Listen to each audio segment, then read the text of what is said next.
Welcome to Thiru season. So அந்த வீடியோவில் பார்க்க போகிறது ஸ்வீட்டி நாட்டி கிரேசி படம் எப்படி இருக்குது அப்படின்னு தான் பார்க்க போகிறோம். இந்த படத்தோட கதை என்னன்னு பார்த்தாக்க, நம்ம ஹீரோ ஹீரோயின் வந்து ஒரே காலேஜில் படிக்கிறாங்க, லவ் பண்ணுறாங்க. அந்த லவ் ஒரு கட்டத்தில் எக்ஸ்ட்ரீமுக்கு போகுது. அதுக்கப்புறமா அந்த விஷயம் நடந்து முடிச்சதுக்கப்புறம் நம்ம ஹீரோ வந்துட்டு ரொம்ப ஃபீல் பண்ணுறாருப்பா, நான் லவ்வருக்கு வந்து நான் உண்மையாக இருக்குன்னு நினைக்கிறேன் அப்படின்ட்டு அவங்க லவர்கிட்ட வந்து ஒரு விஷயத்த வந்து ஏம்மா நான் வந்து இது எனக்கு ஃபர்ஸ்ட் டைம் கிடையாது, இது மாதிரி ஒரு விஷயம் நடந்திருக்கு அப்படின்னு ஒரு விஷயத்த சொல்கிறாரு. அது சொன்னதுக்கப்புறம் ஹீரோயின் டென்ஷன் ஆகி நீ வேண்டாம் போடா அப்படின்னு பிரேக்கப் பண்ணிடுறாங்க. ஸோ இதுக்கப்புறம் மறுபடியும் வந்துட்டு எப்படியும் இவங்க ஒன்று சேர்ந்துடுறாங்க. ஸோ எப்படியோ இதுக்கப்புறம் என்னென்னமோ நடந்து மறுபடியும் இவங்க ஒன்றா சேர்ந்து கல்யாணமும் பண்ணிக்கிறாங்க. இதுக்கப்புறம் தான் ஒரு விஷயம் ட்விஸ்ட் ஒன்று நடக்குது.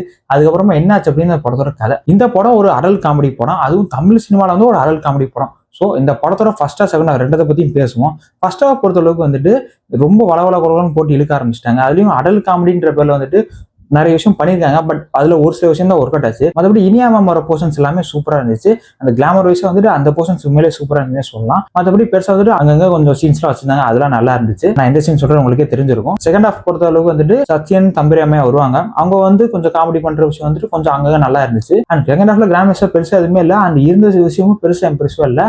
ஒரு ஓகே லெவல் அந்த மாதிரி தான் இருந்துச்சு. இன்னும் கொஞ்சம் நிறைய ஆட் பண்ணிக்கலாமா அப்படின்ற மாதிரி தோணுச்சு. செகண்ட் ஹாஃப் வந்து ஒரு okay first half second half வந்து ஒரு ஓகே அப்படின்ற மாதிரி இருந்துச்சு. ஏன்னா ஃபர்ஸ்ட் ஹாஃப் வந்து என்னதான் அந்த மாதிரி விஷயம்லாம் நிறைய இருந்தாலுமே வந்துட்டு ரொம்ப போல வளர்ந்து இழுத்துக்கிட்டே இருக்காங்க அப்படின்ற ஃபீல் இருக்கும். ஆனா செகண்ட் ஹாஃப்ல வந்துட்டு எப்படியோ படம் முடிச்சிட்டாங்கடா, எப்படியோ முடிச்சிருச்சா அப்படின்ற ஒரு ஃபீல் இருந்துச்சு. பொதுவாக அடல் காமெடி படம் அப்படின்னு வந்துட்டு அந்த காமெடிஸ் எல்லாமே வந்துட்டு ரசிக்கும்படியா என்ஜாய் பண்ற மாதிரி இருக்கணும். ஆனா மேக்ஸிமம் எல்லா படத்துலையும் எப்படி இருக்கும் அப்படின்னா, அடல் காமெடி படத்துல எப்படி இருக்கும் அப்படின்னா வந்துட்டு ரொம்ப எரிச்சல் விடுற மாதிரி, ரொம்ப ஒரு மாதிரி வல்கரா அப்படின்ற மாதிரி திணிச்ச மாதிரி தான் வச்சிருப்பாங்க.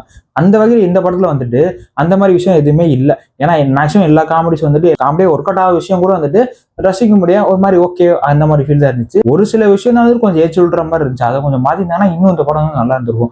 அதை பொறுத்தவரை இந்த படம் தப்பிச்சு அப்படின்னு சொல்லிக்கலாம். மற்றபடி இந்த படத்துல பர்ஃபார்மன்ஸ் வைஸா ஹீரோவா இருக்கட்டும், ஹீரோயினா இருக்கட்டும், இனியா மாமா இருக்கட்டும், ராதா மாமா இருக்கட்டும், அண்ட் மற்ற கேரக்டர்ஸ் எல்லாமே கூடுதலோட நல்லாவே பண்ணியிருக்காங்க. ஸோ ஓவரால் அந்த படம் எப்படி இருக்கு பார்க்கலாமா நம்மள பார்த்தே தீரணும் அப்படின்னு கேட்டீங்கன்னா, வசனமாட முக்கியம் படத்தை பாட அப்படின்ற ஒரு ஃபீல் தான் அந்த படம் பார்க்கும்போது கொடுக்கும். அந்த டயலாக் ஏற்ற மாதிரி இந்த படத்துல சீன்ஸ் வந்துட்டு அங்கங்க இருக்கு. அது இந்த படத்துக்கு இன்னும் கொஞ்சம் எனர்ஜி ஊட்டுது. அடல் காமெடி பெருசா வந்து ஒர்க் அவுட் ஆகல, ஓகேவா தான் ஒர்க் அவுட் ஆயிருக்கு. பார்த்தே தூரணும் அப்படின்னா இல்ல, இது ஒரு ஏ சர்டிஃபிகேட் படம், இது சின்ன பட்ஜெட் படம். ஸோ டெக்னிக்கல் ஒர்க் வந்துட்டு முடிஞ்ச அளவு நல்லாவே பண்ணியிருந்தாங்க. ஸோ மொத்தமா அந்த படத்தை பொறுத்தளவு ஒரு பிலோ ஆவரேஜ் டு ஆவரேஜ் அந்த கேட்டகரியான ஒரு படம் தான். இந்த படத்தை நீங்க பாத்தீங்க அப்படின்னா உங்களுக்கு எப்படி அப்படின்னு அதை மறக்காம கமெண்ட்ல சொல்லுங்க. இந்த படம் தேர்தல் என்ன இருக்கு விருப்பம் இருந்துச்சு இந்த படத்தை ரெஸ்பெக்ட் ட்ரை பண்ணி பாருங்க. இல்ல நான் ஓடிடிலே பாத்துக்கிறேன் அப்படின்னா வெயிட் பண்ணுங்க, படம் ஒரு சீக்கிரம் ஓடிடி வந்துடும். ஸோ அவ்வளவுதாங்க, இன்னும் நிறைய வீடியோஸோட காத்திருக்கு. ஸோ மறக்காம திரு விஷன் சேனல் சப்ஸ்கிரைப் பண்ணி வச்சுக்கோங்க. தேங்க்யூ ஸோ மச், பாய்.